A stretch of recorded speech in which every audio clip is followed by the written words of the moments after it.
நீதிமொழிகள் அதிகாரம் 22. திரளான ஐஸ்வர்யத்தை பார்க்கிலும் நற்கீர்த்தியே தெரிந்து கொள்ளப்படத்தக்கது. பொன் வெள்ளியை பார்க்கிலும் தயையே நலம். ஐஸ்வர்யவானும் தரித்திரனும் ஒருவரை ஒருவர் சந்திக்கிறார்கள். அவர்கள் அனைவரையும் உண்டாக்கினவர் கர்த்தர். விவேகி ஆபத்தைக் கண்டு மறைந்து கொள்ளுகிறான்.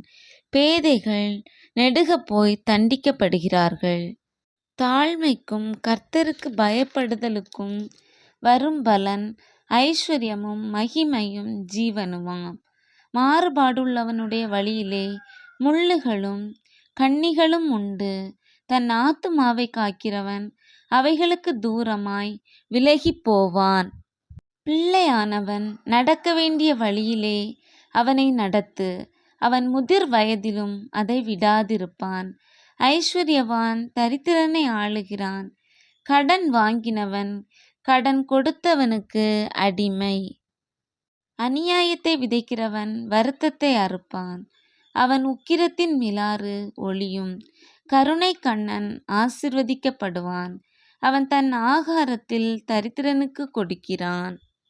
பரியாசக்காரனை துரத்திவிடு, அப்பொழுது வாது நீங்கும். விரோதமும் அவமானமும் ஒழியும். சுத்த இருதயத்தை விரும்புகிறவனுடைய உதடுகள் இனிமையானவைகள். ராஜா அவனுக்கு சிநேகிதனாவான்.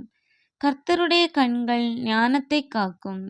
துரோகிகளின் வார்த்தைகளையோ அவர் தாறுமாறாக்குகிறார்.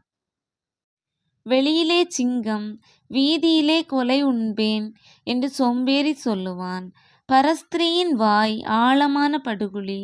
கர்த்தருடைய கோபத்திற்கு ஏதுவானவன் அதிலே விழுவான். பிள்ளையின் நெஞ்சில் மதியீனம் ஒட்டியிருக்கும். அதை தண்டனையின் பிரம்பு அவனை விட்டு அகற்றும்.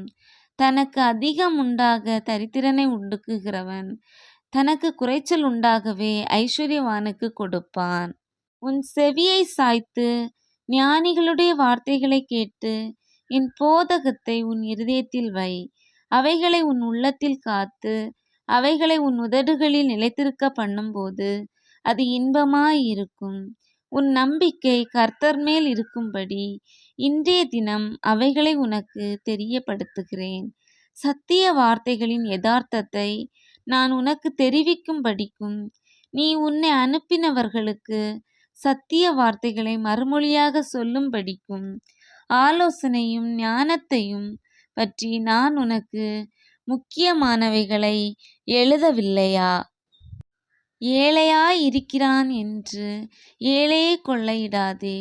சிறுமையானவனை நியாயஸ்தலத்தில் உபத்திரவப்படுத்தாதே. கர்த்தர் அவர்களுக்காக வழக்காடி அவர்களை கொள்ளையிடுகிறவர்களுடைய பிராணனை கொள்ளையிடுவார். கோபக்காரனுக்கு தோழனாகாதே. உக்கிரமுள்ள மனுஷனோடே நடவாதே. அப்படி செய்தால் நீ அவனுடைய வழிகளை கற்றுக்கொண்டு உன் ஆத்துமாவுக்கு கண்ணியை வருவிப்பாய். கையடித்து உடன்பட்டு கடனுக்காக பிணைப்படுகிறவர்களில் ஒருவனாகாதே. செலுத்த உனக்கு ஒன்றும் இல்லாதிருந்தால் நீ படுத்திருக்கும் படுக்கையையும் அவன் எடுத்து கொள்ள வேண்டியதாகுமே. உன் பிதாக்கள் நாட்டின பூர்வ எல்லைக்குறியை மாற்றாதே. தன் வேலையில் ஜாக்கிரதையாய் இருக்கிறவனை நீ கண்டால் அவன் நீசருக்கு முன்பாக நில்லாமல் ராஜாக்களுக்கு முன்பாக நிற்பான்.